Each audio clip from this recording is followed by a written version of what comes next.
Hello, ladies and gentlemen. Welcome to Big Daddy Knows. I'm Jeff Big Daddy Wayne. And today I want to discuss something that happened to me on Facebook when I simply offered a few ideas about Greta. Greta Thunberg of the Stockholm Thunbergs. The 16-year-old young lady that has captured the heart and imagination of most of the world by concerned about climate change, coming across the ocean on some kind of environmental boat, presenting herself before the UN and making a plea about addressing climate change now. Okay. Here's where some people thought I was off base. And I'm going to offer you how they were upset with me. And I don't think they should have been upset. I don't think anybody is above questioning. We can criticize, we can attack, but we can question. There's a difference in these things, okay? There's varying degrees of things. I was appalled on Facebook when I heard people calling her names, criticizing the way she looks. She's not a bad-looking young lady. Just calling her terrible things. That's wrong. Some people argued with her science. That's okay, because there is some disagreement about the science. Some. My issue with Greta was I thought it was like she said, "You have betrayed us." She didn't acknowledge the millions of people that are concerned and have been concerned about climate change.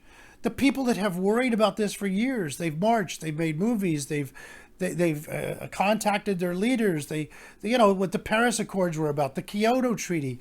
It's like, we all stand on the shoulders of those that went before us. And I don't know if there was somebody advising her or they thought this technique would work. I had someone there on Facebook said she snarled. She snarled at the UN. And I hate to say it, I'm not going to use that word, but I would have said to her, Greta, smile. I would have said to her, Greta, smile. And as a 16-year-old girl, if you say, hey, guys, come on. There's things we can do now. We have nothing to lose by trying to make things better. That's all I said. And several people attacked me on Facebook because I simply offered this idea. It's like, is she beyond this? I mean, I'm not calling her names or anything. Anyway, here's a few things I would like to say to Greta and all the people that have turned this into a religion. I hear people, if somebody says, they're a climate change denier. They're a climate change denier. Well, first of all, you're allowed. That's what a free society is about. You're allowed to be a climate change denier. What are we going to be? Are we going back to medieval times or a heretic? Do we burn them in the square? No. If that's what they want, you get to believe whatever you want. We have ghost shows on TV. People believe it. It's up to you. You get to believe whatever you want, Anyway, let me go on with this. What I would offer to some of those people is the fact that, and Greta also in terms of why there's been some problems. And I would offer this to people about climate change, okay? But I'm just going to say that I'm going to read this off to you. So this is something that I've heard, because I'm older than Greta. In 1989, the United Nations officials warned that if warming trends weren't reversed by 2000, entire nations would be annihilated. Okay, that was in 1989. In 1992, Al Gore wrote the book, Earth in the Balance. It warned we were on the path to disaster. Catch it before it's too late, or else. Global warming was then the phrase that everybody used, all right? Al Gore did a documentary later called An Inconvenient Truth, which hits the theaters worldwide. It was a success. It was acclaimed by critics. It won an Academy Award for Gore. He got the Nobel Prize. And he said, we're running out of time. In 2009, the head of NASA's Goddard Research Center predicted President Obama had 4 years to save the Earth. In 2009, the head of Canada's Green Party said we had just hours before disaster strikes. The same year, Prince Charles of Great Britain predicted the West had 96 months to save the planet. At the same time, the Prime Minister of Great Britain, Gordon Brown, gave us just 50 days to save the planet from global warming. And somewhere around there, it changed from global warming to climate change. Nobody has expressed to me exactly why that changed, except maybe it was more acceptable to say climate change. And the climate changes all the time. So, I mean, it just gets a little more confusing to me. We understand something being cold, something being warm, but changing, the climate changes all the time. In 2014, the foreign minister of France said, we have 500 days to avert climate chaos. In 2017, Al Gore tossed another documentary at us called The Inconvenient Truth, the sequel. Once again, warning us the end is near. And what year was it that the United Nations Interpanel Climate Change, it's called the IPCC, determined the long-term predictions of climate states is not possible? Ladies and gentlemen, here's the point I'm trying to make to you. I've heard all this all my life. And they keep saying it's upon us, it's upon us, upon us, it's upon us. One of the reasons I like Andrew Yang is he says, hey, the damage has been done, and then offers some solutions instead of just screaming. So let's get back to Greta. Greta, this is one of the reasons a lot of people have trouble. You know, you've got a lot of people who have different opinions. I believe if has some kind of intelligence to it, we should respect those opinions. And maybe people like many of these people, they've had a timetable where they keep moving and moving and moving the doomsday date. And that makes some people say, wait, you told me it was going to be 50 hours and we're still here. Wait, you said it was going to be, Greta, I would just ask you to give this some consideration. Here's something I calculated. I want to see if I'm right about this. In 1989, when the United Nations said if the trends weren't reversed by 2000, nations would be annihilated.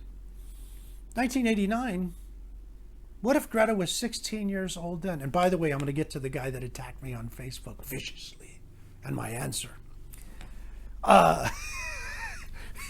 If that was in 1989 and she was 16 and she had a passion, do you realize she'd be 49 years old now?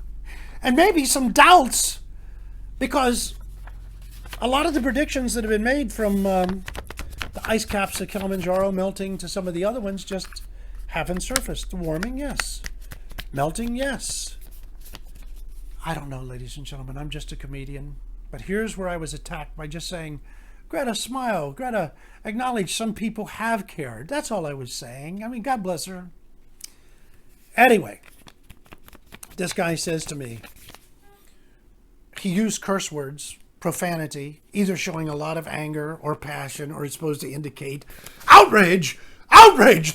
I'm calling you filthy names, and he did. And then he topped off his little tirade by going, and what were you doing when you were 16? I gave him two answers. I'm going to give them to you now, the YouTube audience. I said, what was I doing when I was 16? I'll tell you exactly what I was doing when I was 16. When I was 16, I was told by my teachers, the media, that the earth was freezing over. Everything was getting colder. They had on Time or Newsweek a globe of the earth covered with ice. And a few years later, Time magazine had a guy covered with one of those stocking hats you wear, what it's called, going, the big freeze. You know, the alarm was sent out. We're freezing up. On the first Earth Day, people wore giant fur coats saying, get ready, the earth is free. Again, this hysteria. We're getting colder. We're getting colder. So that's where when I was 16 years old, I would hear my teachers tell me, politicians would say it, the media would say it. The earth is freezing over. Where was I 16 years old? I was in a cloth coat, cuddled under blankets on the bed, thinking, I don't want to freeze to death. I don't want to freeze to death. Of course, I was being facetious. But that's where I was when I was 16 years old, I told him. I was told the earth was freezing over.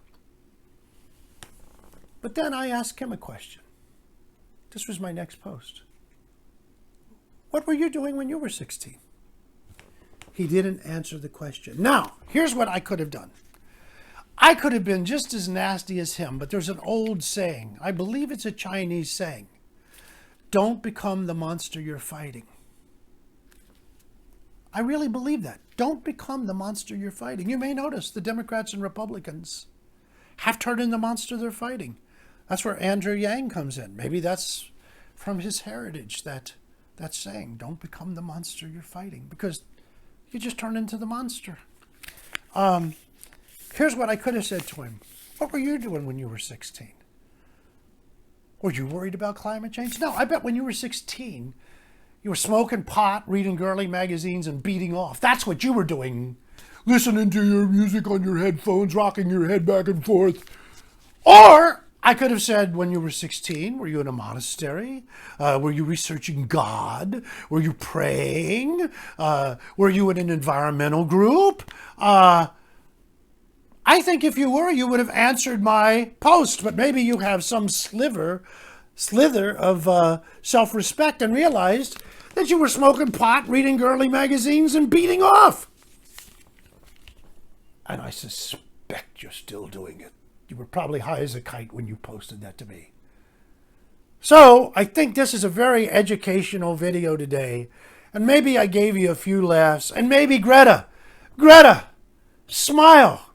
You're a nice looking gal. Smile and charm people. Tell them, join us, help us,